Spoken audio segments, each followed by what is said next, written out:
Yeah, but we gotta talk about Jake Paul versus Hasim Rahim Jr. The fight fell out. I'm gonna throw it to Marcus first because that's a Jake Paul fanboy. Let us hear from the Jake Stan side. What's You going did. Hey man, I feel like this is one big mess, bro, and it sucks because I mean I feel like it's both sides you can blame for real, and like we don't really know the details because we just going off of what we see and hear, so we'll really never know for real. But man, my boy Jake was trying to slime dude and trying to bring down this big ass heavyweight and make him drop so much weight. What 2 3 weeks, 4 weeks? 30 pounds in like 3 4 weeks? And like, bro, and like, dude's dad's a heavyweight, so it's like this kid was brought up to be a heavyweight. He's, you know what I'm saying, like he's never had plans to be at lower weights. His in his mind, he's always been a heavyweight, and he was gonna be a heavyweight. So he's probably never really, 205 never even spoke to him before. yeah, you know what I'm saying. That was probably when he was a kid, but. And then, like, obviously, like, he wanted the opportunity and the money, and, like, yeah, that he obviously is going to sign the contract. But at the same time, don't sign the contract if you're not going to go and put in the work, go get, like, a nutritionist, and do what you got to do to at least show you grinding. But we don't know the details of that either because he could have been losing weight, and Jake Paul is just gassing it, trying to make it just blame his team and shit. So then Jake Paul looks like he's, but they could also did some catch weight shit, like, like maybe 215, 210 or something. at least like that, like some, like, or push it back another week, or you know what I'm saying. But I mean, I get the dates, and like Jake Paul has already had this venue picked out. It's fucking Madison Square It's paid Garden. for and everything, yeah. Yeah, like, and he already did it before with the fucking Tommy Fury, and that shit fell through. So like, he was just trying to get this fight through, but at the same time, he is also trying to,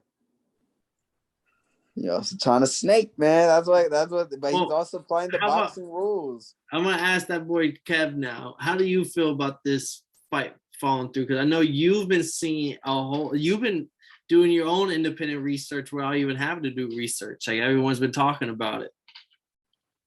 I genuinely enjoyed every single step of this way. Once I saw Tommy Fury didn't sign the contracts and shit, that's when I started keeping up with it. And because like you saying, we don't know. I know exactly what happened. Motherfucking that nigga Jake finesse dog, because like you say, he tried to slime him. He because it's not like Brad had an option. Like it was, he got the call. You got 45 minutes to figure it out, or it's done. Offers off the table. And Jake was trying to be smooth because he knew that he could sell this fight like he could sell the Tommy Fury fight. And so Brad accepted it, and then I didn't know how much he weighed though at the time. I was like thinking that he only had to drop like 10 pounds or so. No, because they said not only did he have to make the weight in the amount of time that he had, he also was gonna get he was gonna get, the day of the fight he had to weigh in again.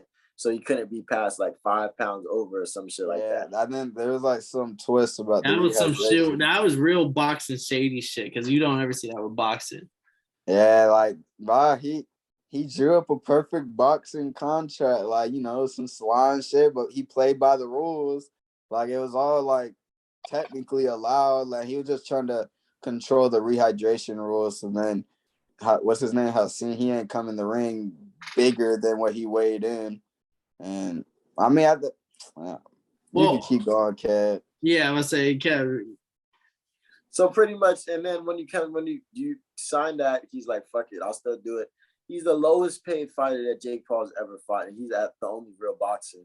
Even though it's the biggest payday of his life, he's the lowest paid fighter. And if he had missed out a clause and came in at a different weight, they probably would have still fought, but he would have made like only like 10,000 or something like that, like crazy low compared to like the million or 2 million he would have got. So it's like 10,000 or 10%. Don't quote me, but motherfucking quote. So like, and then when you look at the press conference, you see how they like talk to each other. You see that like the animosity is real, and like you're kind of playing smoke and mirrors. He's saying that the footage you're showing is this, but what actually happened was blah blah blah, but you're not showing that part and shit like that. How like he made you run away and all this shit, and like you kind of maybe the nigga just didn't want to play that shit. Like he got tired and she's like, I'm not doing all this just for a check. Like fuck it, I'm straight. And like now at the end of the day, Jake Paul had to cancel this shit after it's all booked, Madison Square Garden. So I think he's gonna bounce back from this. He's probably gonna book Nate Diaz after this. So like, but like this was probably his only chance that he was gonna sit down and fight a boxer and keep it on that perfect contract. Because like after this, nobody's gonna fall for the contract game probably, and like go find Nate Diaz. You're gonna get a ball. You're gonna get a bag for it. I said it before and I'll say it again. Like the reason why he felt so heavy on the Tommy Fury fight, he felt so personally like, he felt like you don't see boxers get that upset when fighters fall through. He did it because he already paid for the arena. He already paid for everything. And not only did he pay for everything, but he promised Amanda Serrano, hey, you'll get 2 fights where you cash out on your own money before you get the Katie Taylor rematch. But so since Raheem didn't I think he did it right. He was like, hey, bro, like, fuck it. I'll make no money on this fight, and I'm just going to fight you comfortably. I'm just going to come in at a weight I feel comfortable with, and I'm going to fight. And then as soon as Jake Paul found out that you're not going to make the weight, you're not going to follow he pulled everything. And to me, that's like, oh, you scared. Like at that moment, I think you're scared of what Homeboy was gonna come into. Like Homeboy was said, "Fuck it, I'll make no money on this fight completely, and I'll just fight you straight up." And I think Homeboy was gonna beat him. Like it wasn't gonna be like what Jake Paul thought it was gonna be. Jake Paul, like he's fighting UFC fighters that are making $10,000, $20,000, $30,000 a fight. Raheem Jr. came from a heavyweight champion father. Homeboy got silk sheets already. He don't need the money. Let's do this straight up. Like, so when that shit happened, I think Jake Paul didn't want to. If Jake Paul loses one fight straight right now, everything's done. Everything's thrown to the wind long term. So he couldn't risk that. He didn't want to do it. I respect the business wise. But other question before we got to head out, because we got to wrap up in like 2 minutes. Amanda Serrano, she had a Katie Taylor rematch offered to her. She declined it because Jake Paul supposedly told her, you get 2 payday checks with me on my next 2 undercards, and then you can do a Katie Taylor rematch. This first card pulled out. It didn't happen. Now she's making nothing. And then now she has to wait for another fight. Katie Taylor might move on. What, how do y'all feel about Amanda Serrano? Now she got no belts, and now she's stuck with Jake Paul. I mean, yeah, that kind of sucks. That's bad timing, but I think they'll try to bounce back. I don't know, man. That sucks because Katie Taylor could move on. Why would she wait? You know what I'm saying? Like, there's gonna be other opportunities there. But I mean, I think Amanda Serrano's still gonna be straight on money. I think she's still gonna get her paydays, but that Katie Taylor fight, that could be up in jeopardy. I don't know. Yeah, that's crazy. I didn't know that. I'm so glad you brought that up for the podcast. Like, that's insane. I didn't think about. She's not only missing out. Him doing that made her miss out on the bag, and she missed out on the fight that she and Eddie Hearn had promised Katie Taylor rematch in Ireland, and like it would have been sold out immediately. She would have made so many pay-per-view points. Like the money was there. Especially, we were already given that fight of the year, women's or men's, not for boxing.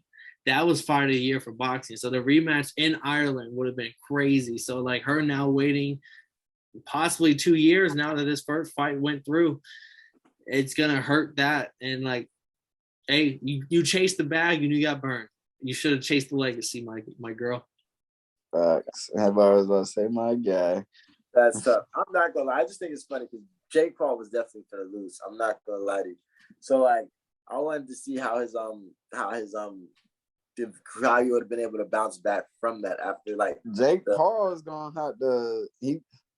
Thing is, bro, he's gonna have to step up eventually. Like he's gonna have to, take on that risk. And you wanted everyone to call you the real boxer. You in the field now, like you deep in there now. So boy, gotta step up.